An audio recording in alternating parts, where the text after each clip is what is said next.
Thank you. So we're talking about dinners, yeah? So let's keep it lighter now. Talking about dinners? Yes. What do you mean? No. If you go out on a date. Oh. Of course. Let's say the first date, yeah? Who should pay? Man. Should you split?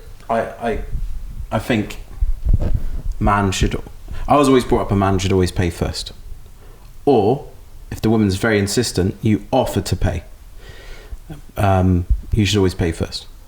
And then previous dates, if they want to pay... But I think it should be equal in that. It shouldn't be just one or... Are you British?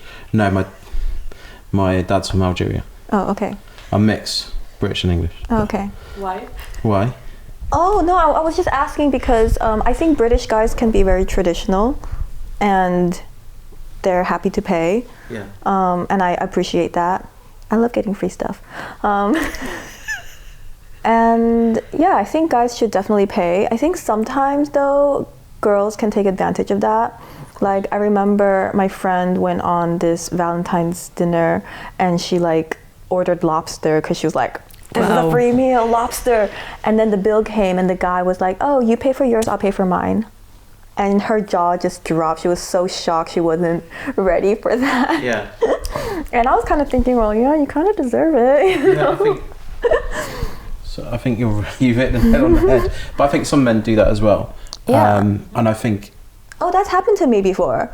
I went on a date. It was just a cafe in Thailand. It was really cheap, but still, it was like, wow. Like, am I seriously sitting across from a guy who just made me pay for his lunch and his wallet was just in his motorcycle just outside the door?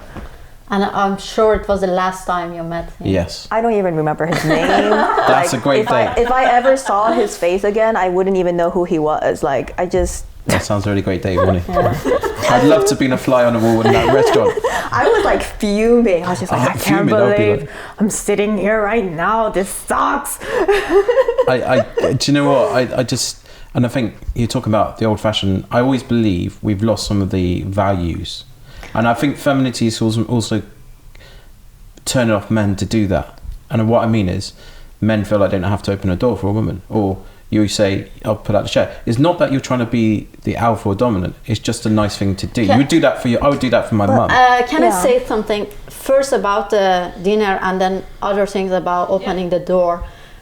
For example, I expect men to pay, but I never choose like very expensive thing. I always like, when I go on a date, I think about it that, okay, I'm not gonna pay for it, but I'm gonna choose very, very like cheap things on the menu because I'm not sure, I don't know the person if they are able to pay or not. And the other things about opening the door, I feel like some men, I am very, very feminist. I am a feminist, but I still expect men to pay because for me it's very important to see that person is able to take care of me as a person. And I'm going to take care of him also in the relationship. But in the start, I have to be sure that, okay, this person is able to do that.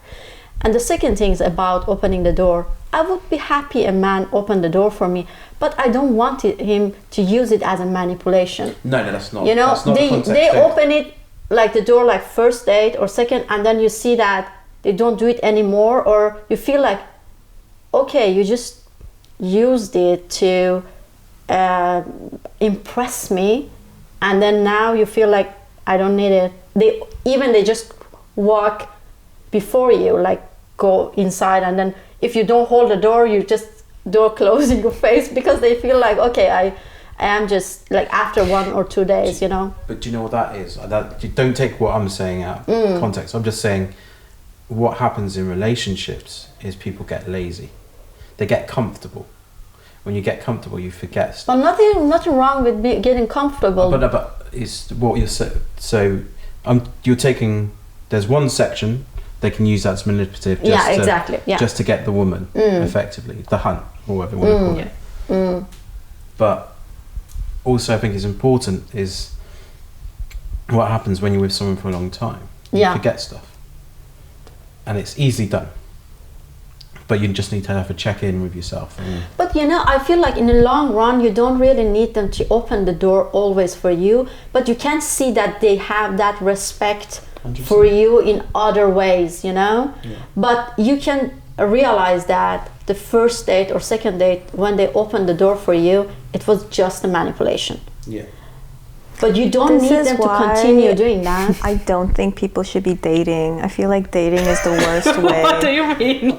I know, because of this. You have to jump into a relationship. Because people, no. I mean, yes, no, but People don't know the rules. Or no, because when you go on a date, you dress up nice, you open doors, you pay for things, and then like it doesn't happen anymore, and then you feel like you've been manipulated. Like I feel like people always put their best face forward for dates, like spend hours getting ready and whatnot, and then you get this different image of them, and it's all like sparkly and nice.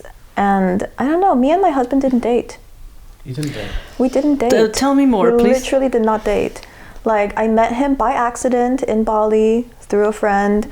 I didn't think much about him, but I did tell him, because at this point in my life I was like quite desperate to find someone, and I gave every guy I met this spiel where I'm just like, yeah, I'm basically looking to settle down, not in those exact words. I made it sound better, I was like, I'm doing so well in my life, even though I was homeless. I just, not exactly homeless, but I knew what my next step was, but technically I didn't have a home. I totally manifested it, but I was really honest about where I was, what I was looking for, and it did scare off some guys. They were like, no, I'm not the guy for you. And that was totally fine, because you have to scare off the ones that are not on the same wavelengths. But we didn't date, as in, after Bali, I went back to my villa, and he stayed at his. Like, we didn't hook up that night, even though I was totally ready to jump his bones.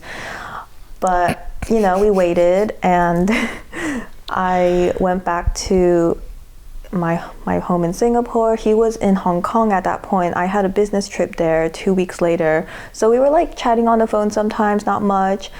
And like I told him, I was like, well, can I like stay at your place? Because hotels are really expensive. I mean, like I was ready to pay for a hotel, but you can save some money if you stay over at someone's place. So, and he was like, so how long are you going to stay at my place for? I was like, well, if we get sick of each other, like I'm happy to just get a hotel, totally fine. That was the original plan anyway. But I ended up just moving in. But I feel like you were, both of you, I believe that you are very, very lovely girls. So both of you, I don't know your husband that much, but I feel like you both of you were very, very lucky to meet each other, right place, right time.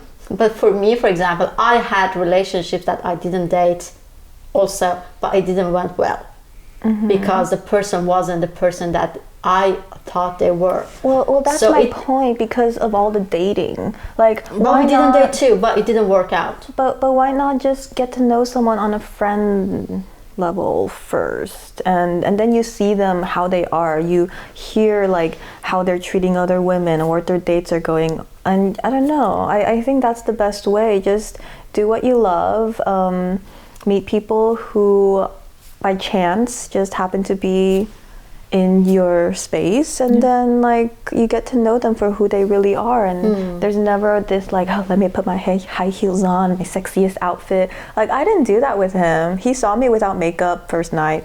Let me go back, because I want to talk about this. Crumbs on my face. This is a tissue. Because basically, I also expect like, that's gonna be the bloopers. He didn't get the tissue. I didn't get a tissue. You moved it so quick. No, it's stuck. That's why, you see. That's all right. You can submit that to Fail Army. Yeah. That was the biggest fail ever. I'm so happy we're recording already. Are we? Oh, Yes. happy days. So yeah, I want to go back to that, like who pays for dinner, and bridging that to like who pays the rent, should you split, just because like I would also be happy if the guy, like I expect him to pay, although then I insist I want to pay my half, right? However, this is what I do when it doesn't go well, because we're not going to see each other again. He doesn't know that. If I Yeah, so what do you do? Is he on camera now? Is he going to find out? I think he's going to watch. Do you pay for half or you pay for your own? I pay for my, right? And I know I'm not going to see him again. Because you don't want to owe him. Yeah, exactly. Yeah. So if I'm seeing him again, but he doesn't know that, that's kind of the deal. If I'm going to see him again, I let him pay because I want to see that he offers. If he doesn't offer, I'm just like, I don't know. Like, you know, at least I want him to see that, like, okay, I got it, you know, as a gesture. And then the next time we go on a date, I'll pay the whole thing. Right. Yeah, so you're like a 50-50 girl? Yes, because I think there's like, I like the gestures and all, but I feel like there's a control. Why do you do that? Why do you want to be 50-50? Because of the control. Okay. You control people with money. And I'm going to give you the mic in a second. I'm just thinking. Yeah. So, because it goes then further in a relationship or in the marriage. And this is my view because I come from a divorced family. I think it explains a lot. But don't you think that the guy gonna listen to you anyways, even if you don't? Yes, but pay? it's for my own feeling. I see that too. Like there's this woman I know who she's so glamorous. Like every time she goes out, she just dresses like she's going to a sex party, really, or like a rave or Burning Man. It's crazy. She just like head to toe glamazon every day, drives her convertible and all of that, and she's stuck in an unhappy marriage. Like she doesn't like to husband anymore, and she's like really upset that she has to because she's just not attracted to him. But like he gave her the opportunity to come out of like, I guess, a more poor background, and now they live in like super luxury life, and she has 2 kids and all, but she cannot leave him. But I feel like her case is not unique. There's many women are like that. But if she could give up that luxury lifestyle, then she wouldn't be under his control, because she is talented. She could start her own business, or she could work for someone and make enough money to be sustainable enough to have a home where, you know, they could be separated and she could live separate, but like she cannot give up that lifestyle, and so she's under his control. I would just feel like you know, if I move in with someone, let's say, and they say, I'm going to pay the whole rent, like, I'm not going to allow it, because I would feel like a guest. I would feel, because he pays all the rent, when we have a fight, because I heard the stories of my friends, he can just kick me out. And this happened to one of my friends, for example. That's why you write prenup. No, but then if he's paying all the rent, you could both be on the tenants agreement, and then he wouldn't be able to kick you out anyway because of squatters' rights anyway. But I'm not saying it's fair or not fair, but it's depending on the agreement both of you have and the dynamics in that relationship. Yeah, and also like if you were actually getting to the point where you're fighting to the point where one person wants to kick the other person out, like I don't think you would want to be under the same roof. The relationship's over anyway. Like it's over. I mean, I think what's important is that a woman or a man, like whatever agreement you have and whatever setup you have, like if it got to the point where somebody was leaving the relationship or being tossed out or whatever, that you would be able to stand on your own 2 feet and book a hotel room somewhere. I think that's really important, because like I had a friend who got into a relationship with a guy, and then one day was like calling me and texting me like, oh, he's tossed me out on the streets, I have no money. And it's like, what the hell were you doing? You know, like you need to be independent enough to have money so that you're not tossed on the streets. Like, what were you doing the past 6 months? Just living off of him? Like, shame on you. I'm sorry, I said that to her. Shame on you for allowing yourself to get to that point. But also I think we need to take it back one step. If you base a relationship on money, you are doomed for failure. Yeah. Because if you don't base a relationship on love and respect, or if love's too early, you base that on respect and getting to know that person, then it's a transactional relationship. And that transactional, that's where the control comes in. That transactional, that isn't a relationship. That's just a transaction of... Yeah. I feel like you have to be able to voice your meaning or what you want to say without even paying half of your rent. So you don't need to pay your rent to be able to talk, because when you are together with a person, it's way more than that. So if you want to pay it, it's like fine. But if you want to pay just because you want to have a voice, that's a problem, I guess.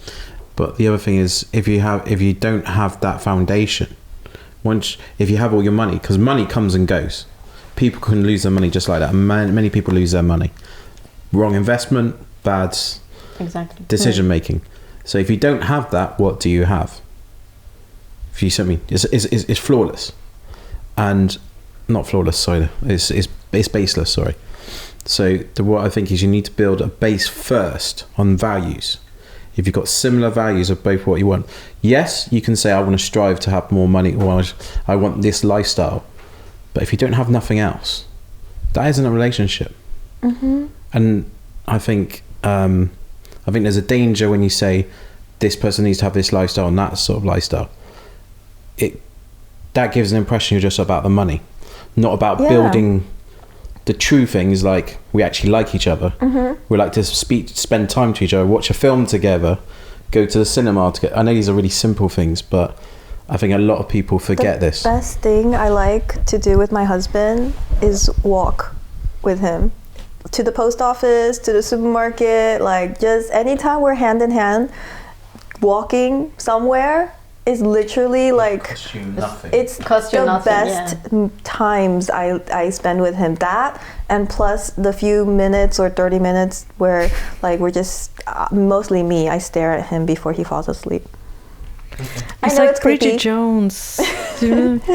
But that's what, it's beautiful, like, those are the moments where it's like the most beautiful thing about my relationship. And this is how it should be, right? And I agree 100%. But in reality, or many cases, what happens, especially I can bring back. So one of the things, remember I said my three things on the list that I really wanted from a guy was that he would like fully accept me and appreciate me and like be proud of what it was I did and blah blah blah. Like I think it's quite similar to what you're saying about guys being intimidated because you make more money than them. Like guys were probably intimidated that I had an entire black book filled with men that were coming to my parties that I was most likely like seeing at least naked running around. So a lot of intimidation there. It's like, who would want to date someone who ran sex parties for a living? So I recognized that.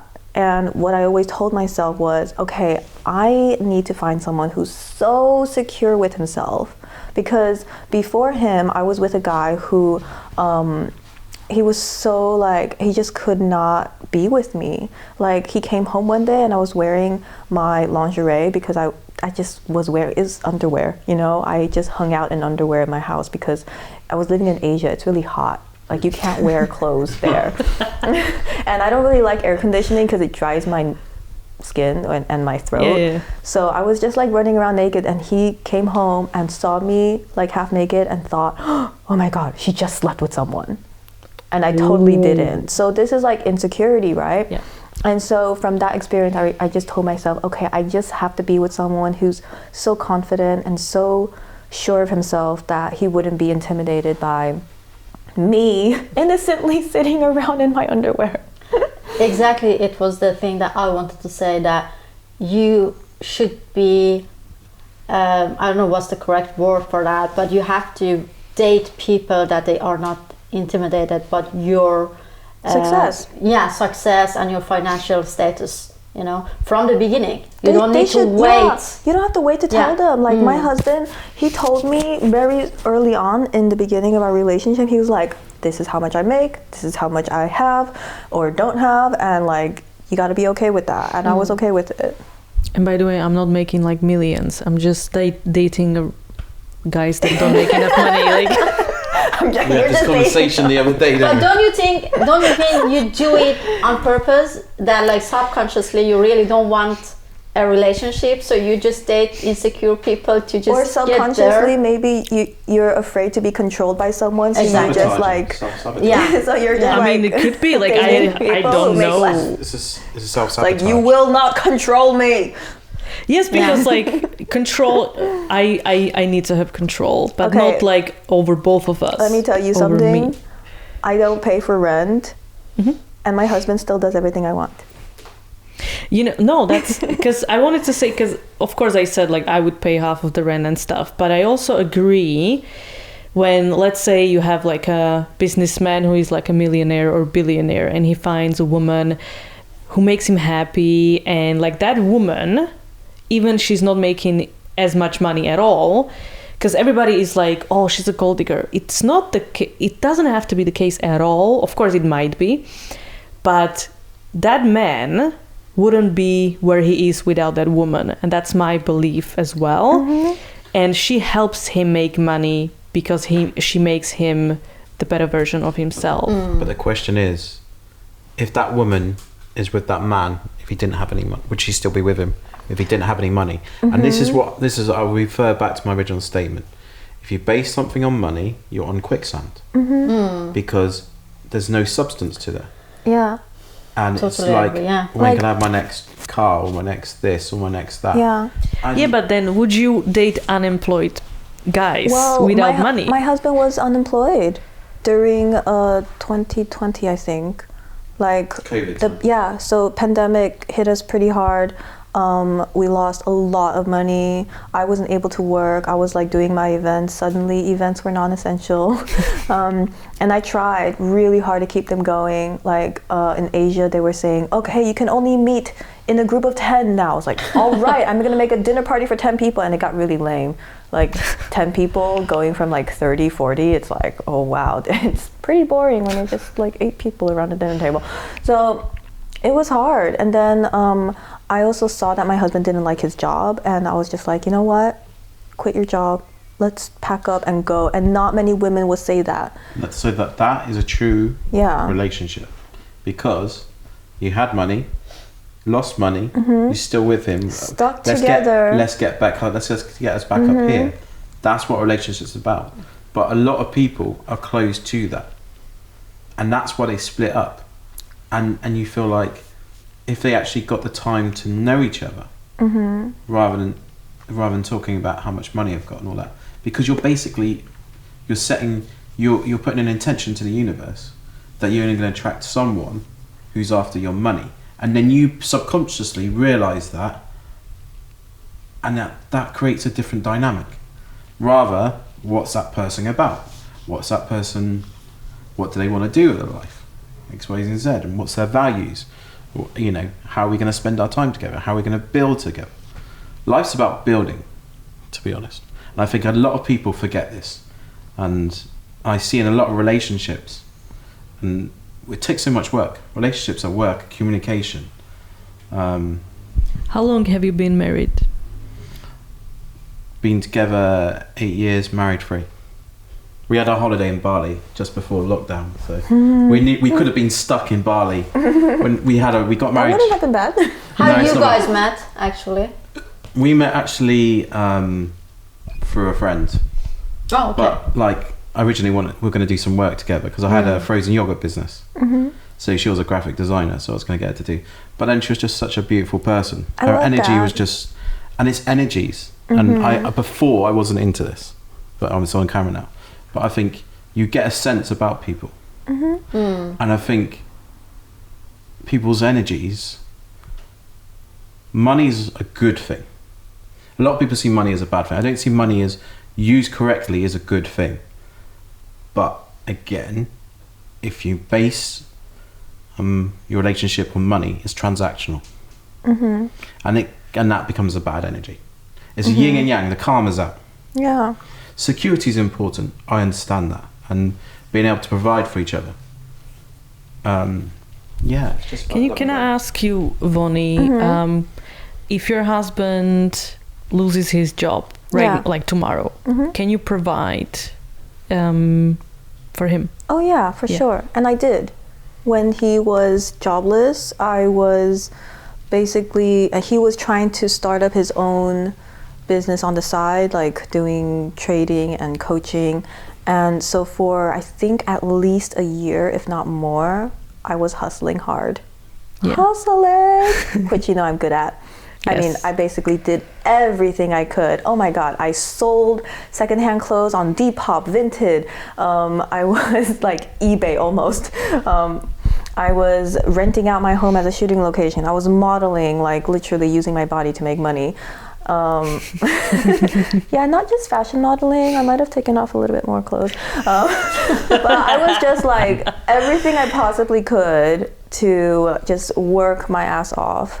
Yeah. I think it goes down to, as I said, you asked me about, okay, what's your perfect man, or it's exactly the mindsets and if you are compatible or not. It doesn't matter what job that person has, but it's important that you have same interests, same values, understand each other. So that's the thing that I feel like if he never lost his job, your husband, but you weren't compatible, maybe it wouldn't last anyways, so but you met each other and you are like matching, so everything just fall into place. Let me just ask you as well, if you have a partner and he loses his job, are you gonna provide for him for like 6 or 12 months, for example? Of course, it depends on which stage of relationship. For example, if we are just dating and we don't if know you're each living other, together, let's say. Of course, yeah, no doubt. You took breath, like I was just listening to what she was saying. I just give myself some time to think. Yeah. Just give me some time to think. okay. You know what's funny? In Thailand, where I used to live for a long time, the locals, like local Thai people, but not, there's different hierarchies and whatever, but the local people, because my friend owns a factory, and he said that the local Thais that work for him brag about how their women take care of them. That's interesting. So yeah, and then you wonder why Thai women love getting together with these older white men, because for once in their life, like they don't have to take care of someone who's just like living off of them and also cheating on them, because that's part of the culture too.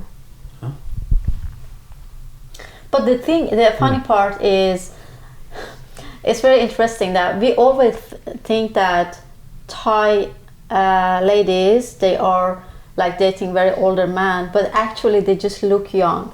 I have Thai friends that they are in their 40s and 50s and they are just dating 10 years older, but the guy looks so old, and I am like, it was my colleague and I was, oh my God, poor her, she's just dating this. And then I asked her, how old are you? And she's like, I think she was hitting 50, but she looked like in her 20s, 30s. Yeah. She's spotless. So we shouldn't think, because women from Thailand, they look very, very young, even though they are very, so they are not very, especially the ones age. that used to be men, because they get so much surgery. I said especially the women who used to be men, because they get so much surgery. They're like more beautiful than the actual women. It was such a compliment. When I was on Tinder in Thailand, if someone asked me if I was a lady boy, that's the highest compliment you can get. It really is. Are you serious? Oh my God, if someone asks you, are you a lady boy? That's like asking, have you spent like $30,000 on plastic surgery to look this good? The only other place I know that is Rio, Brazil. There's the other high place where lady boys are, but they spend a lot of money on the whole. Yeah, that's like a big compliment. But they are so hardworking women. I mean, they are really, really. In Norway, there is many people from Thailand, and they are, they have like family business. Most of them have like family business, and they are working from morning till late night. And they're very entrepreneurial, actually. Like I was working in an office in Thailand. It was an American PR company, but like all of my colleagues had side hustles. Like there would be women like selling clothes, and during our lunch break, she would try to sell clothes to us. So you'd see like our colleagues just like trying to. My colleague did that too, but it was makeup and drinks and stuff like that. They all have side hustles.